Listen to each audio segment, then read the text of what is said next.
So dalam hutan simpanan ini yang begitu kecil, dia ada berapa jenis hutan. So dia sudah satu keistimewaan mengenai tempat ni lah. Dan sepanjang jalan masuk kita nampak ini HCV, so High Conservation Value. So kalau dari segi hiliran, ya kita cakap valley immersion, memang betul bahasa sini. So kita dalam hiliran, ya, dan nampak itu sungai sana, dia punya kekeruan, ya, dia punya color of the water kan, itu sebab ada dalam catchment, ya, banyak hakisan, ya. So kita dalam kira lah macam dataran banjir, itu hakisan yang dari hulu dia dumping, dia mandap dia punya tanah di sini, kawasan sini. Okay, so dekat sungai sini, kalau kita lihat keadaan air, kita selalu ingat itu air lari pergi sungai, baru dia pergi laut, kan?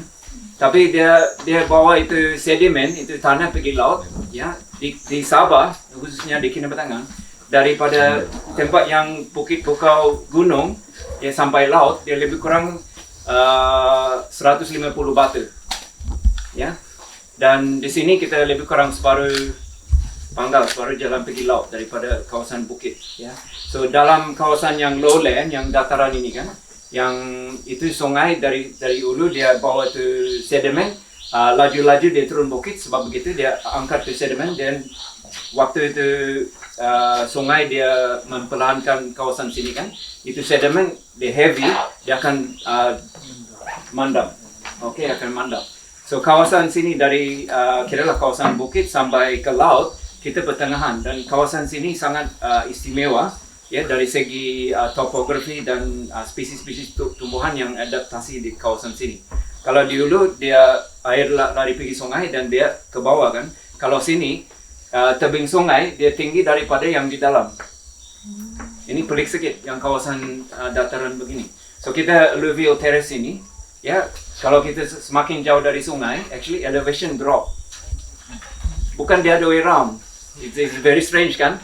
Biasa air mau lari pergi sungai kan? Sini air lari dari sungai. Kenapa begitu? Ya, sebab kalau macam time ada kira banjir besar, kira dari dulu, dari kira lah macam beribu-ribu tahun, itu sedimen ada sedimen yang besar, kira lah macam dia pasir lah kan, begitu kan? Kecil-kecil, tapi ada kecil yang besar sedikit, ada yang halus. Betul. So itu yang sedimen yang besar, dia berat, dia jatuh duluan. Kalau dia itu water ada slow down, dia jatuh duluan. Okay, so itulah yang kawasan sini dia ada coarse sediment dan dia tinggi. So coba kau pikir kalau you ada basketball, dia besar kan? Kalau kau macam tambah basketball, mungkin 10 biji dia boleh sampai sebegini kan? Tapi kalau coba macam golf ball, dia ada 10 biji, dia sampai sini saja. Itu sebabnya yang jenis tanah yang jauh dari sungai, ya dia itu elevation drop yang begitu. Okay, dengan itu, ya, dari segi bukan banjir besar, tapi banjir kecil-kecil, itu kawasan yang di dalam, ya, dia kalau sebab dia rendah, dia selalu tenggelam, ya. Dan sebenarnya 3 hari kah air turun? Sebenarnya 3 hari yang lalu itu air hampir bukan hampir, yang kawasan situ sudah tutup air itu. Yang kawasan yang kita naik tadi kan, dia bawa air. Okay.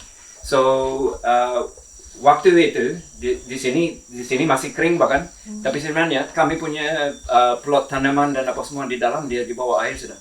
Bukan sedikit di bawah air sampai macam begini. Itu yang dekat. Kami punya kawasan yang tanaman. Kami ada beberapa kawasan tanaman.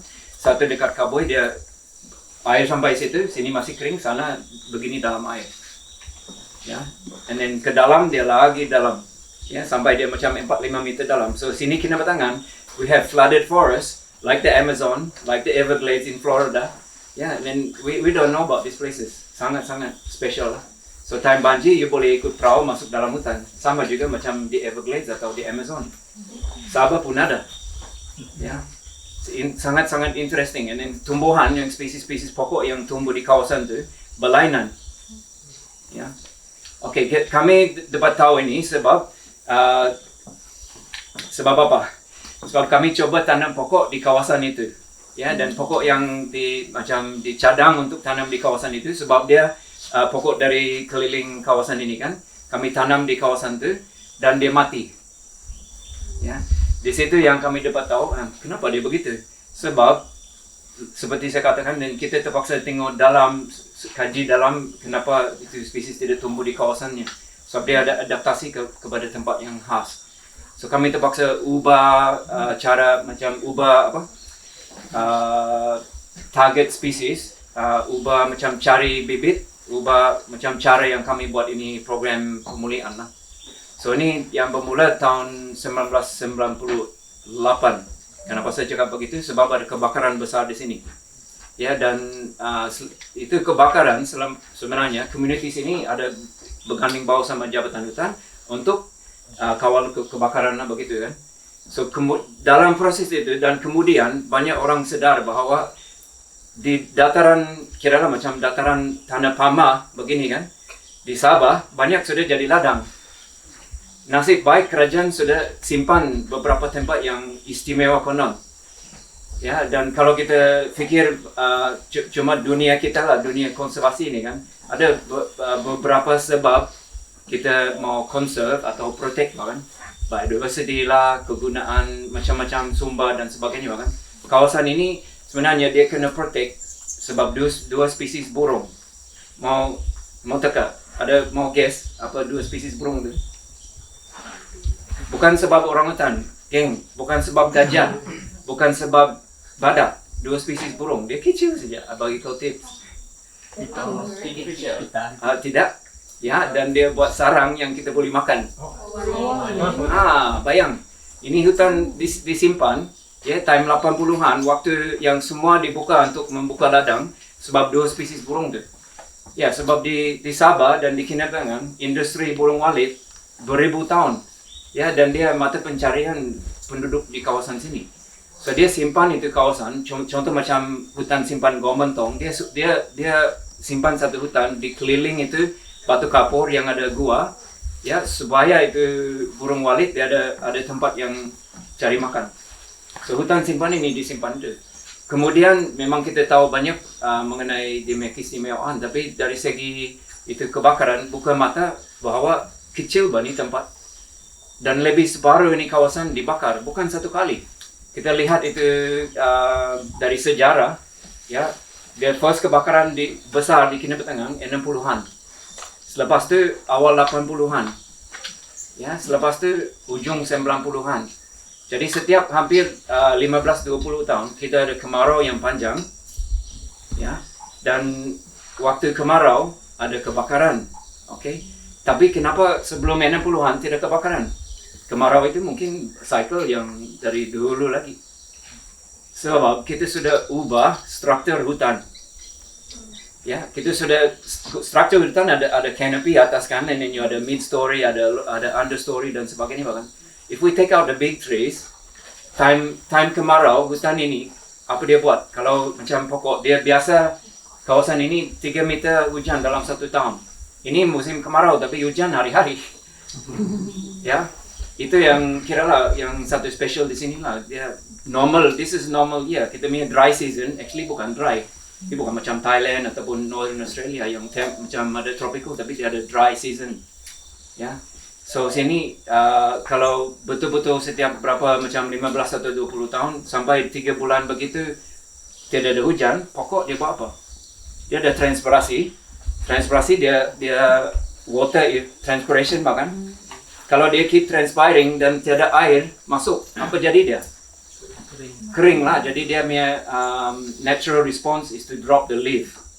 Ya, dalam kemarau. Okay, so dalam kemarau, dalam hutan yang macam asli, dia ada structure itu kan. Dia sudah drop the leaves. Jadi bayanglah, di sini hutan tropika kita ada musim luru. Bukan setiap tahun, setiap 15 tahun. Begitu.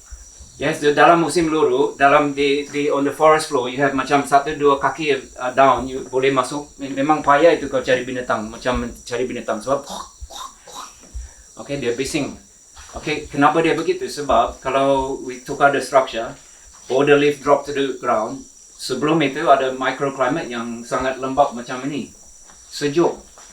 Ya, di sana kampung setiap hari dia 30 darjah ke atas. Di sini tidak pernah dia lebih 29 darjah. Di dalam sini. Malam dia 23. Lembab. Okay, so kalau kita ubah itu structure, time kemarau itu, matahari boleh tembus dan bawahan itu memang boleh jadi kering. Dia sudah jadi kering, dia bahan api sudah. Kan? Itu sebabnya kita ada kebakaran. Jadi damage forest, hutan yang sudah diterokai itu memang sangat bahaya dari segi kebakaran.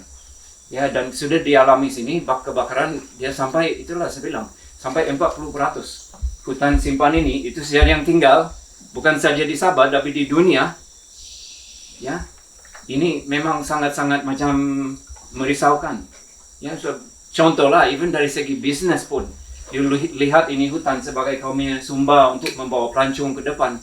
Kalau sudah you nampak aliran masa 60-an, 80-an, 90-an bakar, dia semakin kecil itu hutan. Ya, you don't want to do something enggak? So kita community sini pun ada fikir begitulah waktu itu. So time nasib kami ada minat waktu itu untuk buat penanaman semula. Time itu kami bukan silviculturist, we bukan forester, we bukan restoration ecologist, tidak. Tapi kita mau buat something lah. Okay, so there's something we did. We start planting trees. Everyone ada warm feeling about planting trees. Selepas kita tanam, seperti saya kata tadi, banyak kami punya pokok mati. Ya. Dan kita ubah, kenapa dia mati? Spesies tidak betul tidak ngam sama kawasannya. Itu satu. Kedua, dan kita try to understand kenapa dia tidak tumbuh semula sendiri. Contoh ada kawasan dia boleh regenerate naturally, bahkan kenapa kawasan itu tidak? Ada berapa sebab? Ada invasive species, ya. Ada kejadian macam contoh ada spesies-spesies yang tumbuh cepat sebab dalam hutan asli, ya contoh macam akar, dia pemanjat, dia perlu satu pokok tumpang. Dia untuk menumpang, ya. Kalau pokok untuk menumpang tiada, dia menumpang mana? Jadi dia jadi kami panggil vine ticket. Dia macam bukan satu tingkat, dua tingkat, akar saja. Ya. So dalam kalau kiralah dari segi regeneration, natural regeneration, pokok yang asli di situ susah mau tumbuh. Dia mau tunggu nasib saja. Nasib manusia datang potong dia kali. Itu yang kami jadi dalam kawasan-kawasan itu. Ya, so selepas kita ubah cara yang kami buat, kita ada tukar daripada menanam pokok kepada memotong, bukan musuh pokok lah, tapi memotong itu competition lah. So itu akar itu tidak boleh musnah. Dia memang di situ. Ada pokok dia tumbuh balik juga. Ikut sama kami punya plot. Tapi untuk bagi peluang itu hutan tumbuh, kita sudah potong dua akar. Dan kalau dari segi finance kami lah, lebih 75% kami punya duit yang melabur dalam restorasi sebenarnya bukan menanam pokok, memotong akar, geng. Ya, macam kau tanam sayur kan, pergi ladang kau punya sawah padi. Apa dia punya kerja sibuk? Ambil rumput kan, dia weeding lah. Dia supaya yang pokok yang dikira lah target spesies ada peluang. Saudara kita maintain selepas 1 tahun begitu, dia boleh maintain sendiri sebab dia sudah cover canopy dan dia natural equilibrium, dia punya balance, ya dia seimbang sudah, so dia boleh tumbuh sama-sama dia punya akar, begitu. Okay, so saya cakap begini sebab we masuk ke ni hutan, ya dia hutan special. Kedua ada beberapa tindakan dari community sini melalui program ini, ya untuk membaik pulih, ya.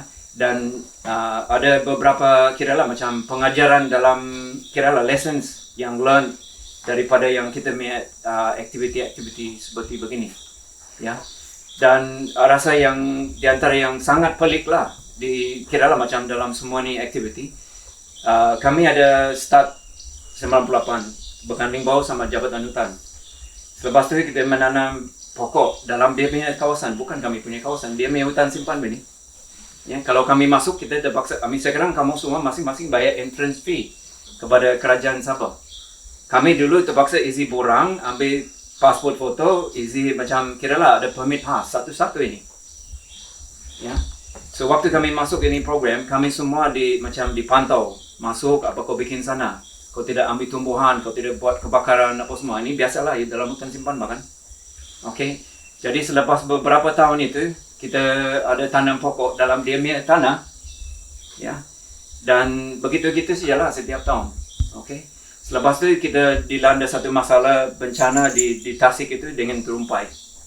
Seperti yang kamu dengar kemarin, ada dengan dana yang dari luar kita dapat atasi itu dalam lebih kurang 2 tahun begitulah. Nampak senang tapi memang banyak sakit waktu itu. Tapi ujung-ujung tu Jabatan Perhutanan waktu kami clear tu danau, dia setakat buka mata. Program ini is like, wow, you guys are actually doing something there. That's good. Yeah, because you can see before and after. With the restoration story, bahkan, there's about 1,500 hectares of degraded forest here. Yeah. Kalau kami target 10 hektar setiap tahun, even 20 hektar setiap tahun, 1,200 mau 50 tahun lebih. Belum lagi habis. Ya, so dalam 4-5 tahun, biarpun kita susah payah, dia tidak nampak itu kesan, kan? Tiba-tiba ada atasi itu masalah di danau, dia buka mata. Wah, you guys doing a great job. So dengan itu dia jemput Kopel, jemput yang organisasi ini untuk duduk sama-sama buat satu perancangan untuk hutan simpan ini. Yes, dia panggil Forest Management Plan. Okay, so Forest Management Plan, ujung itu planning, kerjasama dengan tu jabatan. Dia ujung-ujung dia buat satu agreement sama Kopel untuk co-manage this forest reserve. Okay. Kalau saya cakap itulah saya cakap pelik sangat. Banyak tempat mungkin dari segi kerjasama dengan kerajaan untuk memulih ataupun memelihara satu kawasan seperti begini, banyak cara bahkan.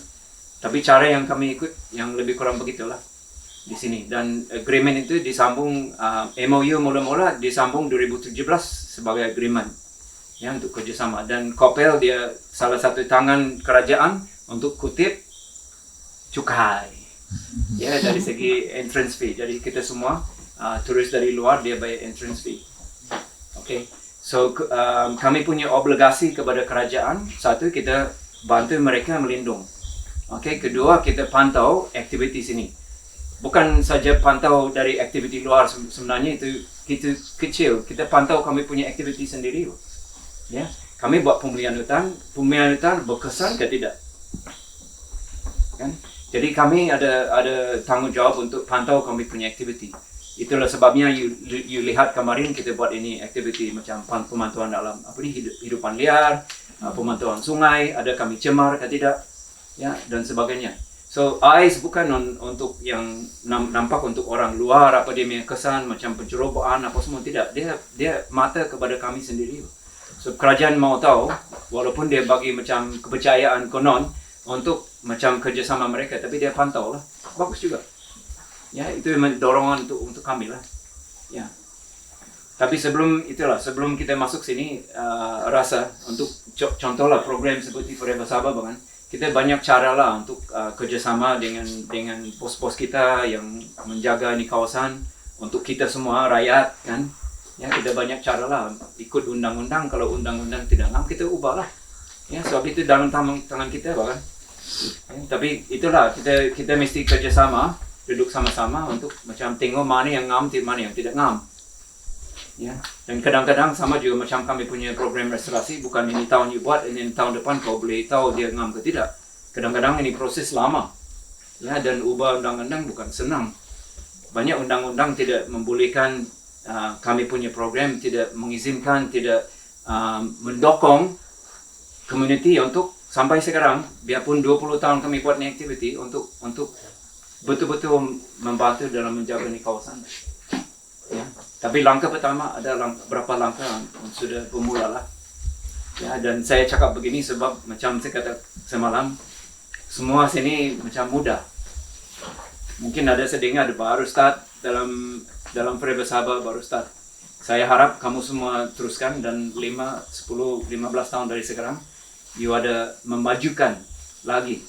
Ya, kira-kira macam perubahan. Boleh cakap transition. Nah, dengan tu Forever Sabah punya language lah, transition ya, to lebih sustainable lah. Ya, supaya kita punya anak cicit ya dia pun masuk sini. Ya, saya risau sangat lah. Saya risau sangat beberapa benda. Kita sudah membuat atau membina salah satu usaha namanya Kopel lah kan, satu usaha untuk membawa duit dari luar, pasaran ya dengan pelancong, dia duit dari luar ya untuk membantu community ya untuk conserve. Ya, tapi sekiranya contoh COVID sajalah. Ya, pengajaran besar. Contoh ada lain daripada COVID. Contoh Tando yang sebelum itu kan. Kalau usaha ini atau perusahaan ini terjejas, macam mana nih hutan simpan? Ya. Adakah community sini, biarpun macam dia sendiri ada niat mau conserve, ini boleh sustain ke tidak? So dorongan dan tekanan kiralah pengaruh dari luar bukan sedikit. Ya, dan bukan semua orang, biarpun dalam community kita 4 kampung sini, bukan semua tengok ni hutan simpan seperti macam kita. Ya. Ada dia fikir, kenapa tidak buka itu tanah? Ya. Anak saya tidak ada tanah sudah. Contoh bahkan, macam mana dia orang cari makan? So contoh, kita walaupun ada sudah conserve, doesn't mean dia akan sustain macam. Okay? Selamanya. Okay? So itulah yang kita punya challenge lah. Ya. Sebab kalau saya lihat itu contoh macam kita punya rakan dalam community kita yang buat aktiviti kawan saya sini lah kan, yang palm oil lah contoh lah, dia buat pertanian lah. Cakap palm lah, cakap getah lah, cakap apa saja kau tanam, dia itu pertanian lah kan. So dia mau ada tanah untuk menanam. Okay. Kami actually sebenarnya di sini bersyukur bahawa mereka punya bisnes berjaya dan dia dapat cari makan. Itu sangat membantu sama kami. Tapi ada di sebaliknya. Ya, sebab manusia ni dia kadang-kadang dia ke depan dia mau lebih daripada dia ada sekarang. Handphone selalu bertukar, kereta semakin mahal. Ya, rumah sekarang bukan macam dulu. Mau berubah pergi rumah batu dan carilah kayu bikin rumah sekarang. Semua mau besi. Ya, ini semua ini sekarang kita boleh gambar ini sekarang, mungkin ke depan kita tidak tahu. Semua rumah besi. Besi itu dari mana? Bukan di Lombong di sini, dari luar. Jadi kiralah tekanan dorongan dalam kita punya ekonomi untuk hidup kita, dia akan berubah ke depan. Kan? So challenge kita is not gonna go away. It's not gonna get any easier. Ya, itu sentiasa akan ada. Ya. Jadi itu saja harapan kita boleh buat aktiviti biarpun pertanian, biarpun pelancongan. Bukan semua pelancongan beginilah dia bagi kiralah dia ada sumbang kepada alam sekitar atau pada community, tidak. Apa saja itu yang kita harapkan, semua ni aktiviti ke depan dia sumbang kepada kiralah macam kelestarian dan kiralah macam social dan sebagainya. Itu saja kita boleh harap sekarang. Ya.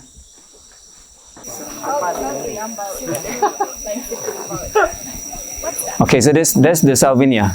Okay, kalau kita dengar Salvinia, this little guy look very innocent. Yeah, if you look on eBay, it's called water spangles. Water spangles, yeah, I don't know spangles apa. Tapi people purchase to put in their aquarium. Yeah. Konon untuk create habitat for the fish, looks nice. When it grow and fill the aquarium, and then the aquarium gets green and brown and yucky, what do people do? They pergi longkang dan buang. Ya, selain itu dia kena jual. Kalau saya kena jual obat sama orang kampung untuk letak dalam kolam ikan.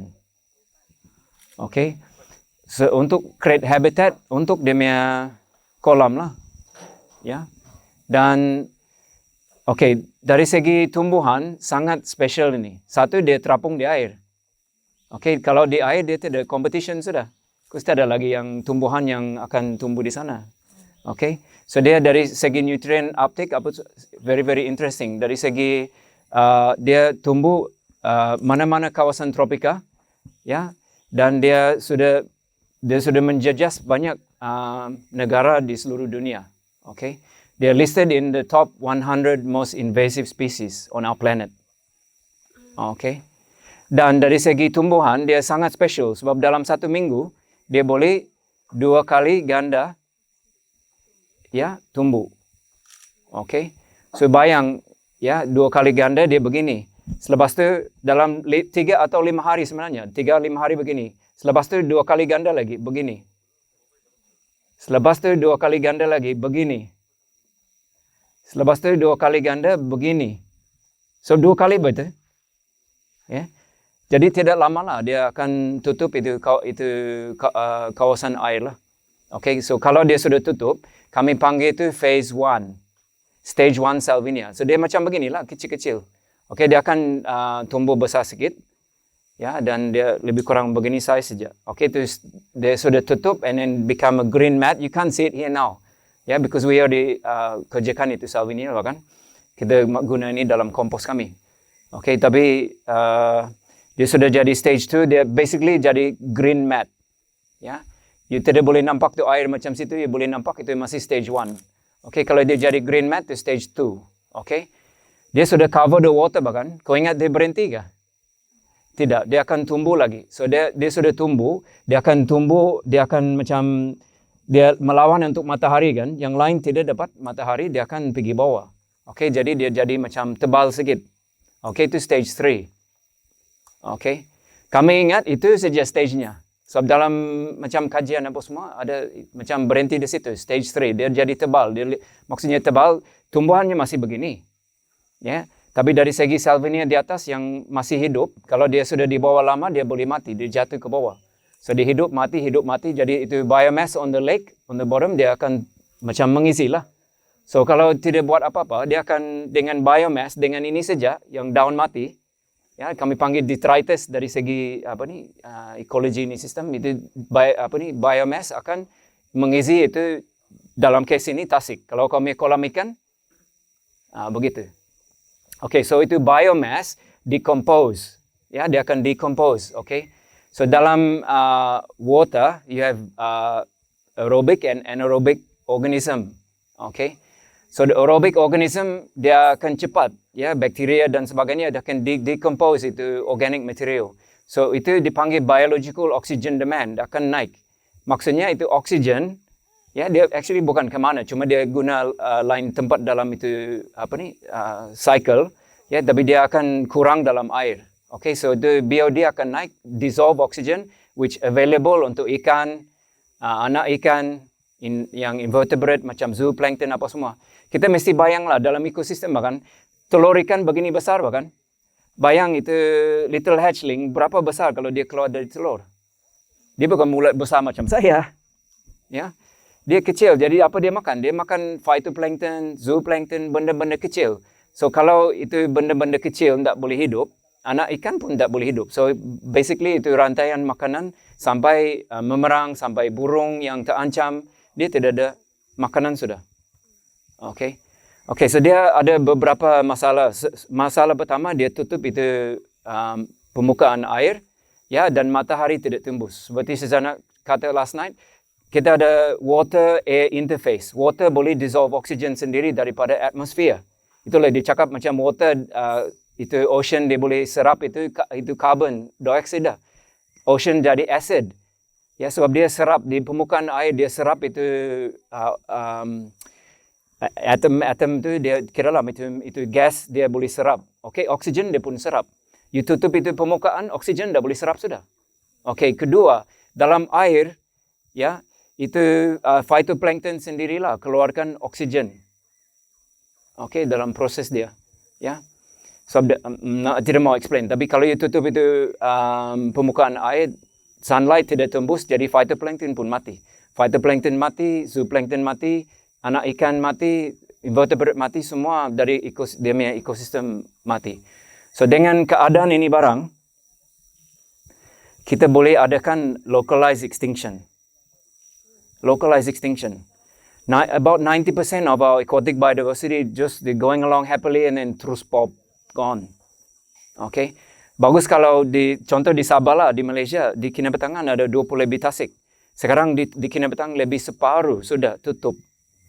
Bukan tutup dengan stage 1, geng, dengan stage 3. Ya. Dan lagi truknya, dari stage 3, dia boleh jadi stage 4. Okay. Sebab itu stage 3, kalau cukup lama, dia tidak dikerjakan. Contoh macam sungai besar, dia ada banjir, dia boleh alir pergi laut. Tapi kalau close ekosistem seperti tasik, dia tidak ke mana. Dan dalam 10 tahun kebelakangan ini kan, kami tahun lepas baru ada banjir sebenarnya yang masuk ini. Ini contoh saja. So dalam closed ecosystem yang tidak ada flushing out macam, dan ini barang tidak boleh secara semula jadi kena buang dari Tasik. Okay, so sistem seperti begini di Kinabatangan ada lebih baru kami punya Tasik. Ini saja Tasik di Sabah contoh. Kalau saya cakap di dunia ekosistem ini sangat-sangat special lah, ya. Dan sekelip mata dalam 5-10 tahun dia boleh gone. Jangan cakap badak, jangan cakap harimau, ya. Spesies-spesies yang kita tidak kenal pun hilang, kan? So that's why our work is so sangat-sangat penting. So ada benda yang kita macam kita tidak tahu dalam sana dia punya kesan kepada benda yang lain. Sebab dia ada knock-on effect. Semua ni spesies diversity, cakap biodiversity conservation. Tapi satu-satu dia ada kesan kepada yang lain. Ya. So benda yang kita tidak tahu pun hilang. Ya. Tapi benda yang penting untuk ekosistem. Sebab kita ujung-ujung kita di antara apex predators ini bahkan kita makan ikan. Sekarang di Kinabatangan, seperti yang dikatakan semalam, dulu orang pergi kampung sini, orang lokal lah pergi kampung sini untuk apa? Untuk udang gala, bageng, ikan patin. Sekarang, dah ada sudah. Okay. Ini dalam hidup kita. Ya, orang tua di sini kampung, dia cakap dia pergi, macam petang pergi merambat, dia 1 kali, setengah baldi ikan. Kalau dulu, kiralah macam umur sama bapak lah. Kalau di kampung, dia orang tidak susah. Kan? Itu dari 70-an sampai sekarang, 30-40 tahun. Merosot. Itu untuk manusia saja. Ya.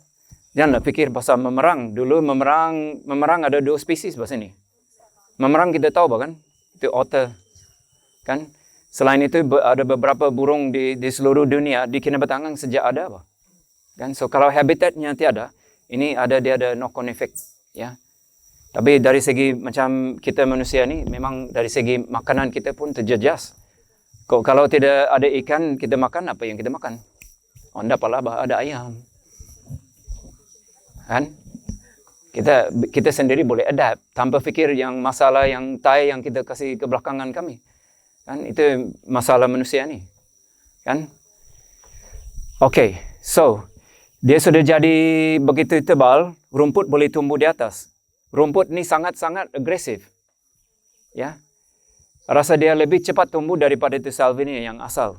Okay. Dan kalau dia sudah tumbuh di atas salvinia, dia punya akar sebenarnya pegang itu salvinia. And then itu biomass daripada macam 4-5 inci begini, dia boleh jadi 1 kaki tebal. Ya, dan akar itu rumput menahan dia. Okay. Ada di composition dalam dan ada beberapa gas yang keluar, itu rumput boleh terapung sendiri. Tidak perlu itu salvinia sudah. Macam saya sudah pijak kau punya kepala, ya, contohlah kan. Dan sekarang saya happy sudah. Kau di bawah sana, nak pedulilah kau. Contoh begitulah, bah. Ini rumput begitu. So itu salvinia akan pergi ke bawah, ya. Dan dia akan itu rumput tumbuh. Okay, kita kasih keluar itu salvinia dulu. Macam ada contoh macam kita guna ini yang sawak. Ya, itu salvinia cukup berat, cukup susah. Ya, tapi ada kebolehan dengan teknologi yang paling mudah. Itu bot dan sawak bahkan. Itu bot dan sawak tidak guna. Ya, tidak boleh lawan itu rumput. Sebab dia punya akar. Kalau kau ambil sikit sini, semua mau ikut. Sebab dia jalur itu akar dia macam menahan. Dia betul-betul macam jaring. Ya, dan you mau angkat sikit, you terpaksa semua ikut sekali, kecuali tidak potong. Okay. So dia begitu tebal, kita pun boleh jalan di atas sudah itu. Dia terapung. So we have basically floating islands. Ya, kita ikut nama daripada Afrika, dia panggil SADS. Because in Sudan itu Tasik besar, saya lupa nama dia ada floating kampung dia, floating di atas tu. Dia tebal, ya. Dan orang sudah hidup dan tanam sayur, orang hidup di atas itu begitu. Kami sebenarnya tidak mau dia sampai begitu tahap sini, ya. Jadi kami kerjakan dia lah, tapi boleh juga jalan di atas. Dan kawan saya seperti si Adam yang memanjat sana, dia champion betul tu. Dia bawa sabit, itu sabit macam menyabit sawit tu kan, dia di sana lah, dia sabit, dia potong kecil-kecil. Dan kami sekarang guna pulley block, double pulley block sama itu engine boat yang ini. Untuk tarik lebih kurang macam kapal tarik udang lah. Dia ambil net, jaring dan kita tarik dia ke atas baru buang. Dan semua itu bukit-bukit yang kau nampak siring tu, itu kiralah yang itu rumput sekejap mati, tapi dia punya tanah itu yang sangat-sangat special. Ya, kami ada idea mau masukkan dalam kami punya kompos. Dalam kompos dia begitu saja, dia tidak mengompos, jadi kami stop sudah. Saya pun tidak faham, tapi itulah dari segi, I mean, we always learning bahkan. Ya. Yang kau menampak siring jalan itu ada dalam canvas tu, itu pun eksperimen kami. So ada idea, kenapa kau tidak guna sebagai macam coco peat? Coco peat kau tahu kan? Pibu tanam orchid lah, macam-macam tanaman kan dalam itu. So ada coba-cobalah, tengok apa yang dia boleh guna. I think it's about it lah. Tapi like I said, this small weed, dia dari South America, orang simpan dalam ni punya kolam ikan sehingga 2015, anda tahu sekarang, sehingga 2015 di Gaya Street Market ujung minggu kau boleh nampak orang jual ini. Ya, orang kasih masuk jarang punya sipon. Ya. Jadi coba kau fikirlah kan. Menjejas kita punya ekosistem lah. Cakap alam sekitar, kadang-kadang alam sekitar sekarang terlampau diguna. Orang tak peduli alam sekitar. Tapi ekosistem dia kiralah dia menjejaskan kita apa ini sebenarnya. Ya. Kenapa tidak guna Roundup?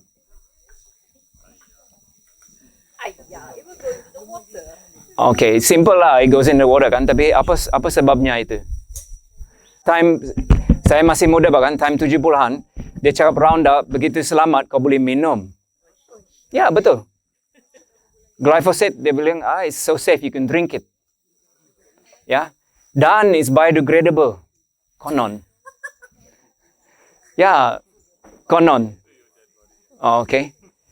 Alright, so biarpun you mau melawan, bukan saintis ataupun chemist expert lah kan, you mau melawan sama ni orang, dia punya kebolehan untuk kiralah degrade in the environment atau tidak. Apa dia tidak cakap sama you kan? Dalam kau punya tong Roundup tu kan, berapa peratus Roundup? Ada pernah baca kah? Kalau yang betul-betul yang rip off the customer, dia about 1.5%. Kalau betul punya yang Monsanto, mungkin dia 4%. 4%, geng. So 96% of your chemical is what? Apa itu? Dia 96% solvent. Pelarut. Pelarut apa sebab? Sebab kau mau macam tuang dalam kau punya tong untuk pump dan campur air kan, supaya dia boleh larut lah. Kan? Supaya dia boleh dissolve in water apa? Supaya dia cepat. Okay, 96% pelarut. Okay, so itu solvent bahkan. Kau rasa apa itu solvent? It dissolves things, my friends. It dissolves things. Yeah. So you spray glyphosate, they argue that glyphosate is safe. Tapi apa about the solvent? Okay, that's why kalau kau baca kau punya chemical container, dia bilang jangan kau cuci dekat longkang. Sebab itu menjejas itu alam sekitar. Ya, betul. Bukan the glyphosate, itu dia melawan. Macam itu tobacco company melawan nikotin will never kill you. Konon. Kan? Sama juga apa? So ada benda-benda lain dalam sana, kita tidak tahu sebab dia semua melawan pasal nikotin. Kan? Itu pelarut memang sangat bahaya. Okay. Chemical company tidak mau kalah. Okay. So dia wujudkan pelarut yang konon mesra alam. Jadi kalau kita macam contoh di Amerika atau negara macam Australia, kalau you ada lesen khas, you boleh beli ini. Ya, glyphosate yang kau boleh konon buang sini. Okay, glyphosate dia sangat special because dia tidak bunuh itu tumbuhan sebenarnya. You akan dapat ni cerita nantilah. Ya, dia bunuh apa? Dia serap dalam tu tumbuhan dan dia bunuh semua organisma yang tumbuhan perlu untuk hidup. Itu sebabnya you buang kau punya glyphosate, ya, dia bukan mati terus. Dalam 1-2 minggu dia mati. Sebab apa? You basically check dia. Dalam 1-2 minggu baru dia mati. Sebab apa? It takes time for all the microorganisma dalam tanah. Nanti kita mendalami itu sikit nanti. Ya, untuk mati. That's why dia panggil systemic herbicide. Dia tidak bunuh itu tumbuhan terus. Ya, dia ada sistemik, dia ada sistem, ya dia kasih mati. Dia kasih mati itu environment untuk itu tumbuhan. So bayang, itulah kamu spray dalam kami aquatic ecosystem, ya, membunuh environment untuk kami tumbuhan. Pretty scary bahkan. Kalau saya lah, kalau kita faham pasal ni chemical bahkan, sangat-sangat menakutkan lah. Because we have 3 jenis control. Ya, satu is the mechanical lah. Jadi kita ada mesin lah. You boleh beli big machine. Kalau kami ada coba cari dana untuk mesin di sini, lebih kurang paling murah is about 130,000. Dia terapung di air, dia kecil sikit daripada ni pontoon, dan dia ada mesin dia boleh dan dia buang pergi siring. Dia ada mesin lah. Dia panggil water harvester. Itu yang paling kecil. Boleh sampai 500,000 juta itu harga dia. Satu mesin. Okay, so that's mechanical lah. Ada semi-mechanical kita punya kampung-kampung punya cara lah. Itu untuk Salvinia makan. Boleh. Bit slow tapi boleh. Okay. Second approach is chemical. Yang bilang tadi. Tapi di sini kita tidak berani mau sentuh. Ya, tapi negara lain dia buang itu. Coba kau tanya yang water reservoir di Semenanjung. Kalau ada rumpai. Tetap itu. Ya, sebab dia cepat. Dan dia orang banyak duit. Sebab itu seperti yang buat roundup dekat rumah. 3, 4, 5 bulan dari sekarang mesti buat lagi sekali. Sebab di tumbuhan lain akan tumbuh. Okay, sama juga. Okay, so chemical ada. And then kita ada biological control. Okay, biological control actually mungkin yang kata yang paling menakutkan. Sebab apa? We sudah ada invasive species. Dan sekarang kita introduce lagi satu lagi species lagi. Untuk benteras dia, untuk kasih kawal dia. Okay, so itu species nasib kita di sini. Lebih kurang 30-40 tahun kajian, ada beberapa spesies yang dia hanya hidup dalam Salvinia. So kalau tiada Salvinia, dia tidak boleh hidup yang tempat lain. Sebab dia punya life cycle, ada satu benda di situ, dalam life cycle dia tidak dapat. So itu kita dengar pasal the biological control, sebab kita di Malaysia, kiralah ujung 90-an sudah diintroduce di Semenanjung Malaysia. Berapa tasik yang Salvinia jadi masalah. Tapi time itu Sabah belum jadi masalah ni Salvinia bahkan. So itu lebih kurang lah. Kita ada itu sebabnya kami ada kerjasama dengan Jabatan Pertanian. Sebab you cakap biological control, ya di Sabah bukan Jabatan Perhutanan, bukan Jabatan Hidupan Liar, bukan DID. Kau mesti pergi jumpa Jabatan Pertanian. Kalau cakap biological control. Sebab dia orang ada quarantine department dan bla bla bla. So pendek cerita, kita sudah introduce the biological control sini. Ujung 2018. Sudah introduce tapi sudah tumbuh rumput. Makanan itu kumbang tiada sudah. Okay. Itu sebabnya tidak berapa berkesan the biological control sini. So part of life stories lah. Life apa? Kita punya cerita sini. Okay. Selepas ini akan pecah ikut kumpulan dalam tiga grup. It's a relax time now because we ada just segitu activity. Tadi we have three groups bahkan 3 grup.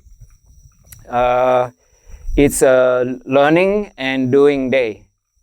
Yeah, after this is just dengar ini orang bercakap saja. Tapi selepas ini learning and doing. So we have 3 station. Okay. Satu station akan fokus kepada kami punya restorasi hutan. Ya, dan akan cari bibit. Tapi sebelum itu kita akan cerita sedikit saja mengenai itu kami punya kajian mengenai itu restoration. Okay, so dia ada cerita sedikit. So one team akan pergi kepada station, kami bilang plot carbon dulu lah, kita bilang station carbon, tapi dia ada cerita lebih cenderung kepada carbon lah. Yep. Okay, so that's with Shazana. Shazana, everyone knows Shazana kan? So station carbon will be with Shazana. We have a second station yang fokus kepada tanah. Ya, dan kami punya cenderung kepada kami punya program kompos lah. Satu lagi tim akan buat satu aktiviti yang special request. Ya, tapi ngam juga itu sebab dia ada kaitan juga ni semua. Because kami punya restoration, like I said yesterday, kebanyakan terpaksa kita panjat pokok untuk ambil bibit. Ya, so kita kiralah akan buat demo sikit lah, tidak akan memanjat cari bibit lah, tapi ada special dia lah. Okay, so ada satu tim itu. So sekarang kita boleh bermula ikut station ikut pasukan lah. Yeah. So just remind, satu station carbon dengan Shazana, satu station dengan Adam untuk memanjat, dan satu station dengan Janet untuk soil. Dan selepas 1 jam begitu, kita akan rotate. So semua orang buat itu satu-satu activity. Hi everyone, good morning. Kita bertemu lagi. I'm Shazana. Hari ini today saya akan explain serba sedikit about our carbon sequestration. Kenapa kami menanam, and kami ada sampling plot apa semua. Dia mengaitkan dengan ni carbon sequestration lah. Tu kami analisis dan kami akan kira dia punya karbon sini. So first saya akan explain pasal carbon footprint. Everyone know, right? Carbon footprint. Okay.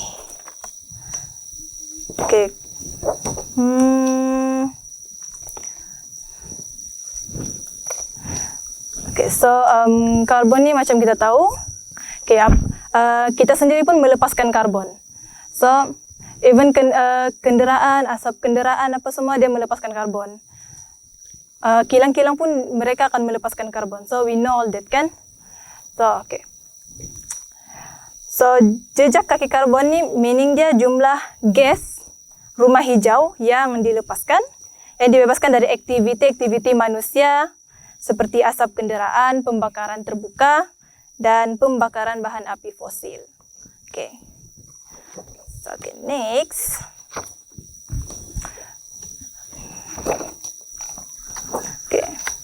About carbon cycle.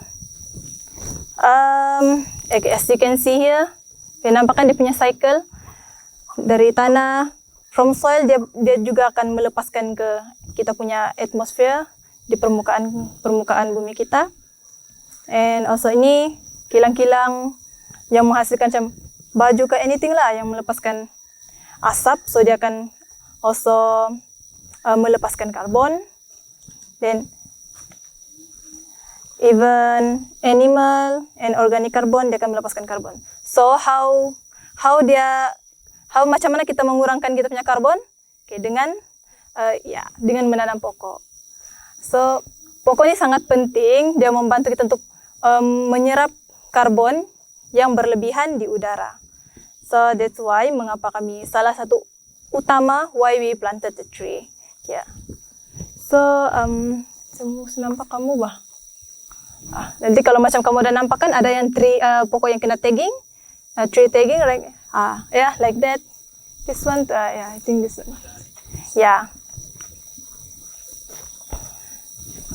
This one, ini antara yang akan kami tagging. Pokok-pokok yang ada tagging lah kami akan. So next, kena tag. Itu akan kami pokok yang akan kami measure dan itulah yang kami tengok dia punya pembesaran. Kami akan measure dia every 3 years. Actually boleh juga 5 years after, but kami tidak mau susahkan, mau tahu dia punya pembesaran pun macam mana. Actually pokok-pokok di sini yang kami tanam semuanya yang cepat membesar.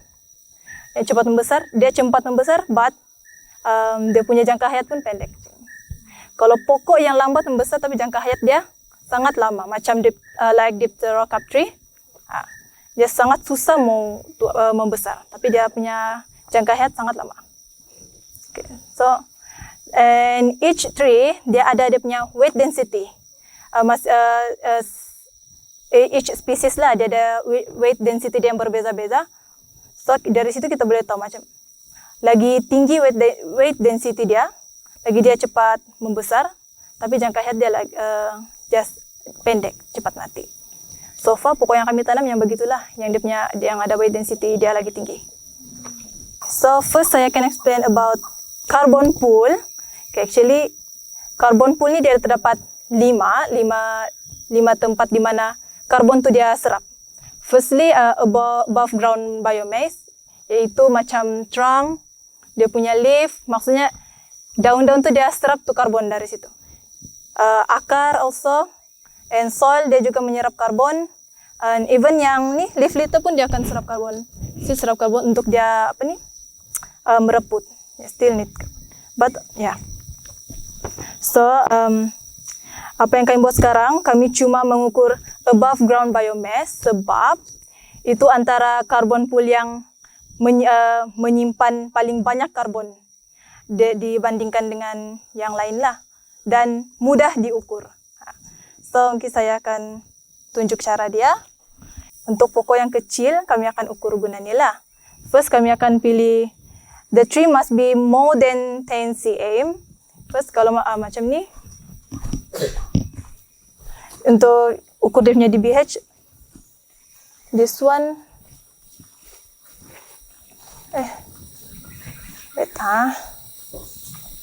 this tidak dapat, because ni masih kecil dia punya DBH size, so kami tidak boleh ukur yang ini. So mesti pilih yang lagi besar.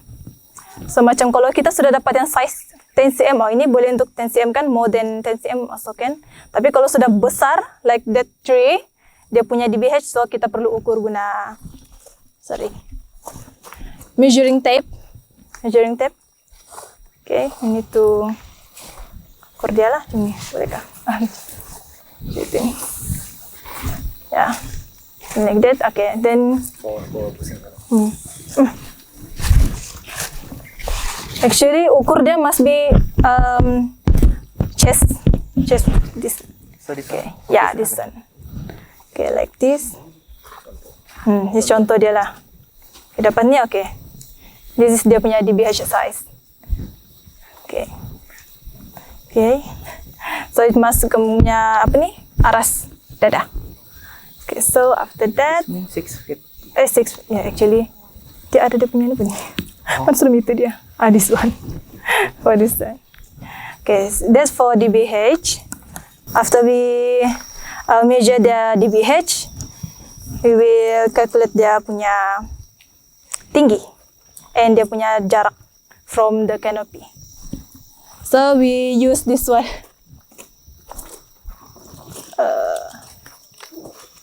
This one. Okay. This is the advanced clinometer. Actually, we don't have the manual, but this one make us easy lah untuk kira dia punya distance. Okay. Then you need to move about 10 meter. Okay. About 10 meter. Okay. So this one the clinometer. So we need to turn it on. Then you need distance dia mesti 10 meter. Actually kalau kamu nampak ni dalam dia ada macam red cross. So you need to tembak tu yang di tengah-tengah tu yang hitam, yang bulatan tu. Dan kalau kamu sudah yakin dia di tengah-tengah, dan kamu akan klik satu kali, klik lama-lama lah sampai kamu akan dengar bunyi macam bunyi beep. Okay, then kamu akan tarik dia ke atas sampai kanopi dia. Okay, then kamu akan tekan, so dia akan keluar di sini, height dia. Dan kami buat 2 kali. Sudah height dia begitu, kami akan cek dia punya first stem, something like that lah. Actually saya pun. Dan akan klik lagi sekali. Tu yang first stem yang keluar tu kan, okay. Tembak, dan naik ke atas kanopi dia, dan tekan lagi, okay, baru dapat dia punya kiraan lah di sini. So kami akan ambil data dan kira. So each tree kami akan buat begitulah. Okay. So welcome guys to my soil science class. I'm not young enough to know everything, but anyway, if you want to know more, ask TJ. So okay, has everyone sudah makan, sudah minum? Semua sudah? Yeah. If I ask you guys what are our basic necessities as human to survive on this planet, what do we need? Food. Siapa sudah sebut lagi satu? Water. Okay, bagus, bagus. It's just two things, huh? Fresh water and food. Cukup sudah to survive. What else? We can live without that, you know. All right. Now, if I ask you, then what are the basic needs? Pula keperluan asas for this fresh water and food? What would that be? Anyone? Soil? Sun dan hujan. Yes. Also, apa lagi? Apa lagi? They're basic needs so that we can get fresh water and food. Oh, TJ, takkan ako tidak tahu nih. Fresh water and food. What are the basic needs for these two things? Because we need this, kan? We need this for our survival. Yeah. Environment. So, sorry, saya tidak berapa dengar. Sumber alam. Sumber alam. Close. Yeah. So the basic needs for fresh water and food is definitely healthy soil, guys. Healthy soil. That's why we're here today. We're all gonna talk about soil. Now, semua tahu ka apa beza apa yang kita maksudkan healthy soil ini? What makes it a healthy soil and not healthy soil? Tidak tahu? Bagus. That's why you are here. I'm going to show you a short demo, which I call the bread and flour demo, ya, tepung dan roti, ya. So, pernah nampak ini demo before? Pernah buat ini di sekolah before? Well, as a soil advocate, you guys yang bekerja dengan FS, hopefully, siapa yang ada kerja dalam itu project fresh water? Adakah di sini staff yang buat tadahan air fresh water? Anyone? Belum lagi. Oh, okay. Then you can actually do this with the community yang kamu buat with, ya. So, okay, Afik pernah nampak ini. So, dia senyum di belakang. Tidak boleh jawab soalan, Afik. So, okay, in these plates here, guys, dia ada, what can you see? And boleh kasih tahu saya apa dia punya persamaan or beza dia? What are the similarities and the difference between these two states? Anyone? Don't just look. The bread is from the tepung, yes. Dua-dua dibuat dari tepung. Very good. The bread is yeasted. Yeasted. Yes, got yeast. So yeast is what actually? Bacteria in the soil. Yeah. Bacteria, no. Yeast is not bacteria. But they are the family. Apa lagi? There's no right or wrong. I want this to be interactive, guys. Come on. Apa lagi? Why? So yeah, the yeast is actually the living organism, kan? Yeah, living organism. It's actually from the family of fungi. Yeah, so yeast, the mushroom that you can see here, they're all fungi family. Yeah, which is present in the roti lah. Yeah, so itu yang the main difference yang kamu boleh nampak kan? So ini ada tu yeast, ini tiada. So yeast for here is representing all the microorganism that is underneath our feet, that is in our soil, okay? And the tepung here represent bukit yang sudah, used to be hutan, tapi sudah kena develop, kena teruk KI, tu buka ladang atau buka ada land use lah macam apa-apalah, Panboni Highway, ya, buka apa lagi, condominium, shopping mall, all these things kan? Yeah, so but what happened if it's a bare soil? It could also be degenerated, like degenerative agriculture, very industrial type of farming. Yeah, but what happened if rain falls on this type of soil, guys? Let us see. That's what we're experimenting demo. What can you see happening there? Is belum sampai 1 hour the rain. Landslide. What else? Flood. Banjir kilat lah kan? Banjir kilat. And what about the color of the water? Murky, cloudy. Macam kinabatangan. Yeah. But if you ask the people from here, di kampung ini Kinabatangan, sungai Kinabatangan is not always that color. Yeah. Way before pembalakan berlaku Yeah, in the late 70s, 80s.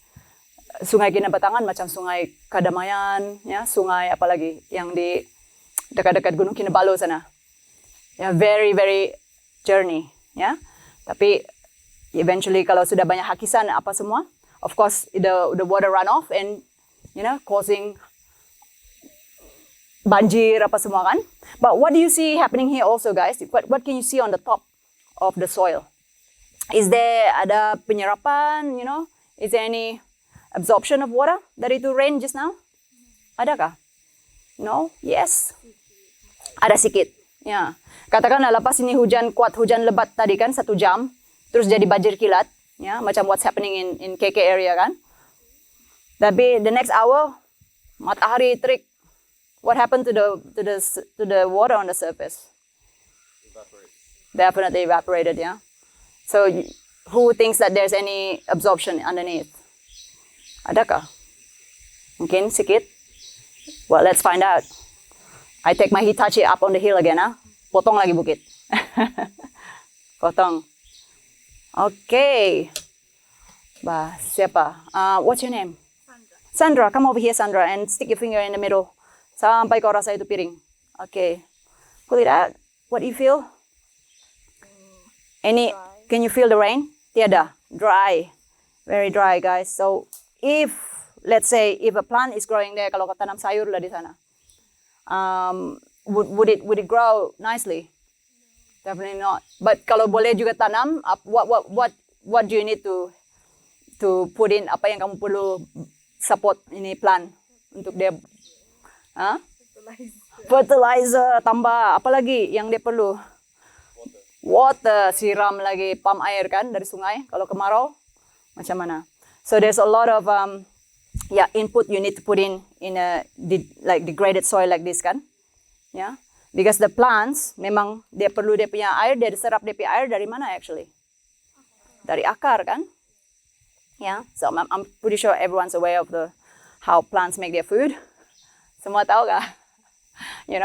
With the solar energy from the sun, yeah, and the water that they serap dari akar, which is actually not done by itself.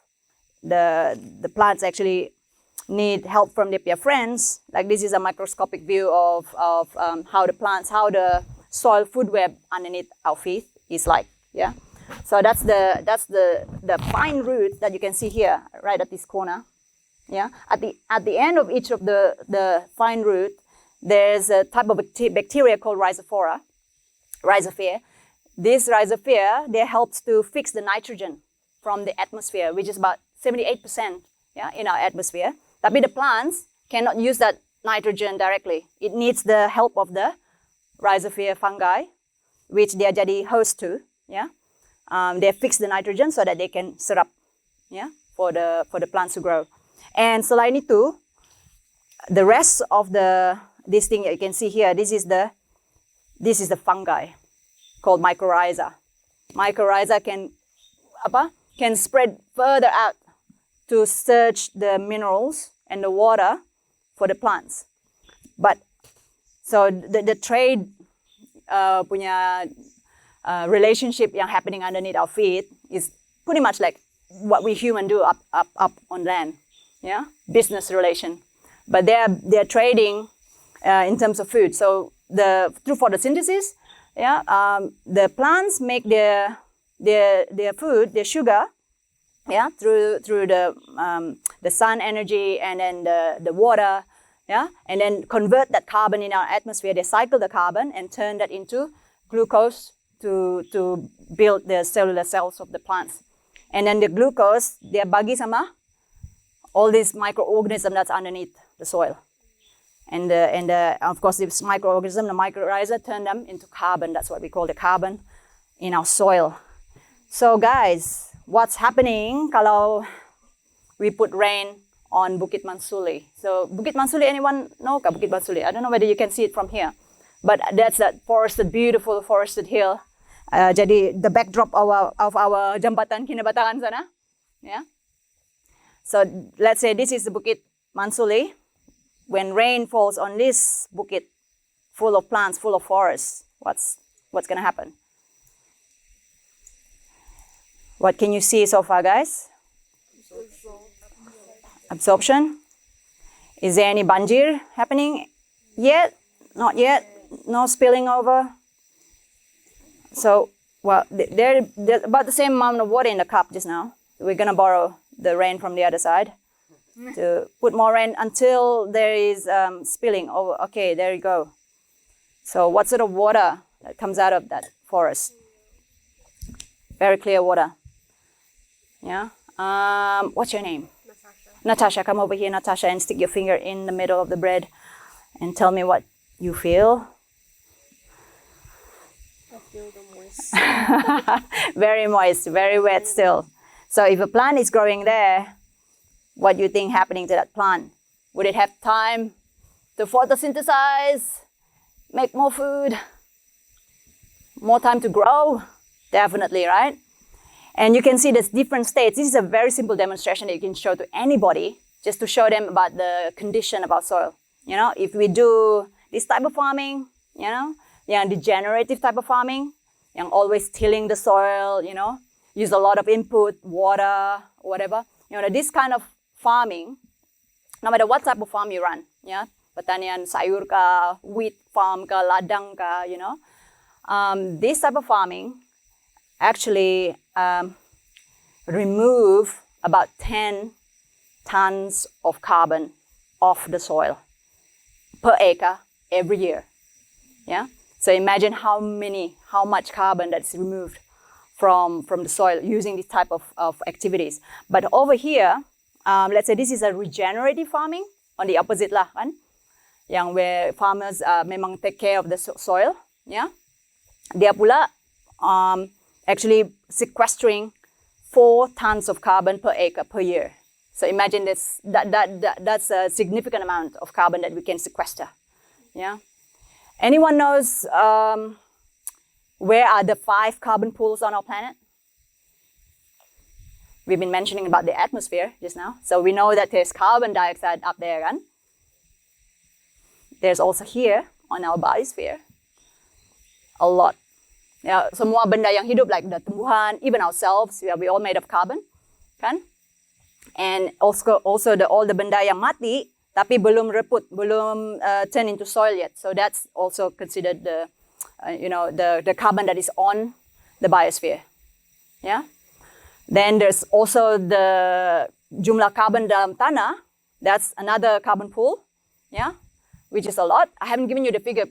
I forgot the one in the atmosphere. No, hang on. The one on the biosphere first is 550 billion ton of carbon. Yeah. The one on our soil is to 2,300 billion ton. It's a bit more, bahkan. And ada lagi. There's this atmosphere. Atmosphere before the industrial era, it was 750 billion ton before.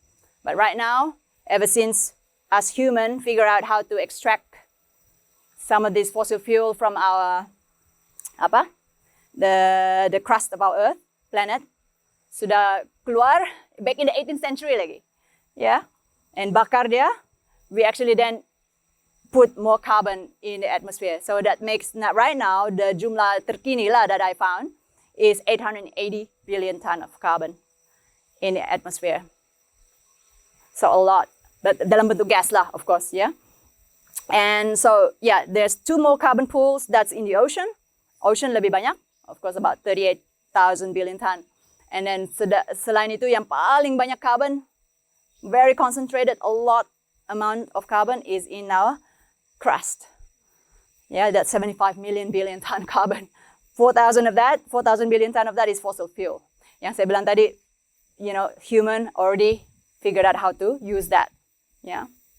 So, turn that into energy, bakar dia, and then putting more carbon. So the big question, guys, is what are we going to do with the excess carbon that is in the atmosphere? What can we do about it? Because right now it's warming our planet, it's changing our climate, bahkan. So what can we do as human who loves this planet? Because we only have one planet. Don't look at Jeff Bezos and Elon Musk, who's now thinking about, maybe we can move humans to live on Mars next. Because Earth is probably not going to survive anymore I don't know, Colin, how many more years probably? Kalau terlampau warming, and then, the Arctic, the ice melted, polar bears probably going to go extinct soon. All the islands of the Pacifics will be underwater. Sedangkan Jakarta pun mau pindah pergi Balikpapan sudah. Because scientists are predicting that Jakarta is going to be underwater in the next 4 years. Kan? So, problem. But there is a solution. And we are all standing on the solution. We can build soil. We can sequester the carbon. We can put the carbon back into our soil. So the soil is one thing that we can control. We can build. We can do something about it. So here in Koppel, all our waste, we've decided to help our planet and make this carbon, because we know all the waste that people have thrown into the pulpusan sampah sana, Kinabatangan, or anywhere around the world, all the landfills, over 50%, even to up to 80% of our waste that's been thrown away, actually compostable. So we can give this humble banana peel, we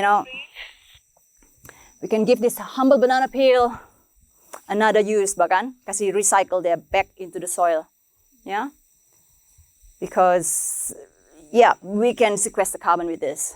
We can help reverse our climate change by building soil. And the soil that we make at Koppel is actually made of food waste from each of the household di bawah jambatan saja. So fala di Kampung Mengaris saja.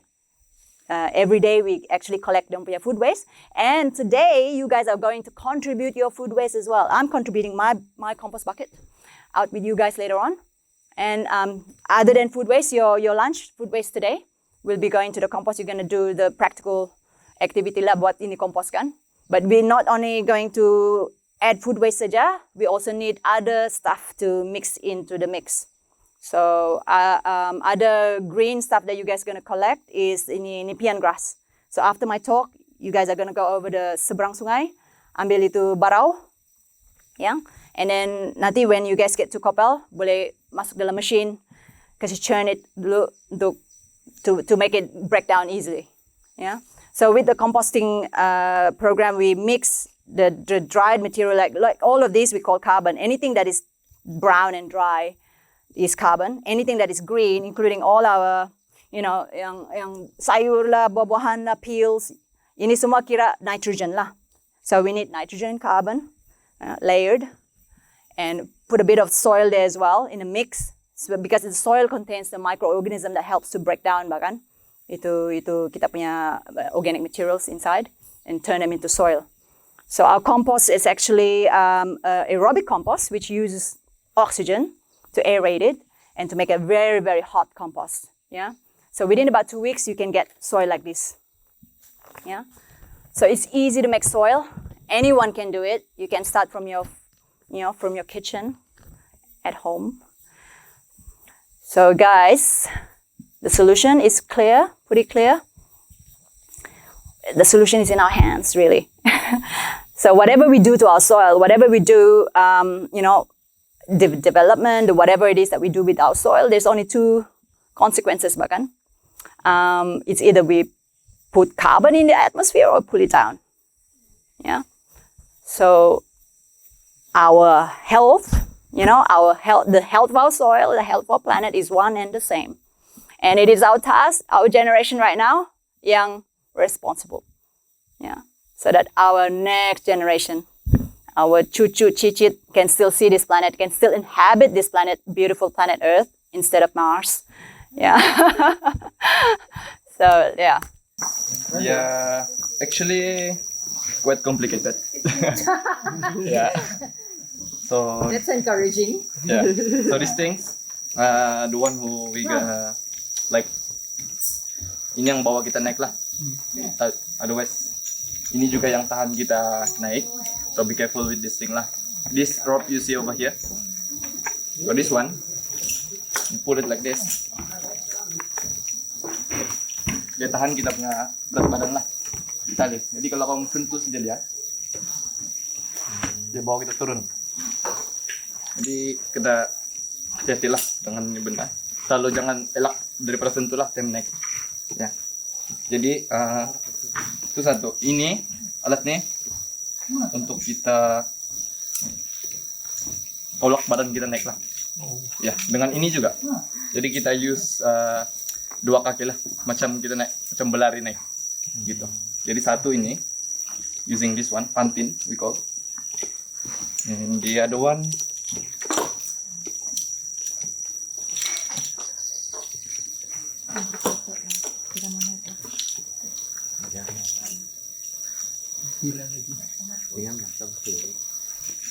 same as pantin, but this one like in your other foot.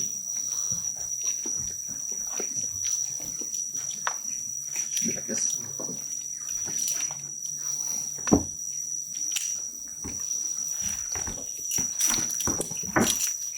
Nice. Another one. Small steps, don't big one, small steps. That's it, micro steps. Yes, that's it, micro steps. Okay. Micro steps, tiny one. Tiny steps. Atas sedikit dari saya. Alright, Nanda. Manda, you got this. You're so tied up. Keep going. Keep going. One step at a time. See, dude. Nice.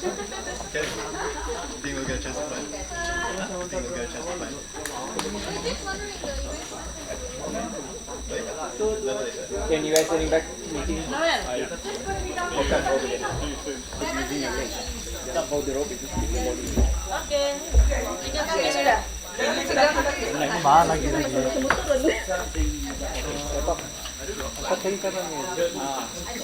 That's it.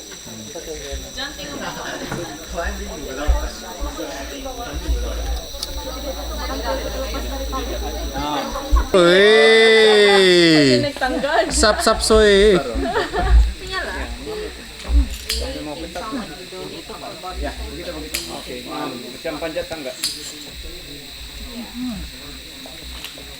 Nice. Ah, nice. Nice. Nasib baik kalau di sini kami nanti.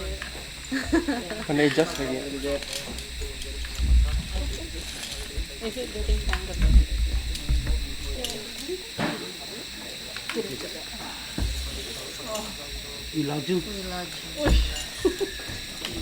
Kan tidak perasaan. Dia naik tangga aja. Like air punya tangga. Turun sih kita tuh ano. Anggap saja ambil durian di atas. Nah, jadi turun tuh message. Tambah tali. Iya. Kiri kanan. Tinggal kita tiga. Iya. Ali kemana? Tidak mau naik. Dia lebih. Dari tadi awal-awal sudah. Tidak mau try, pakai.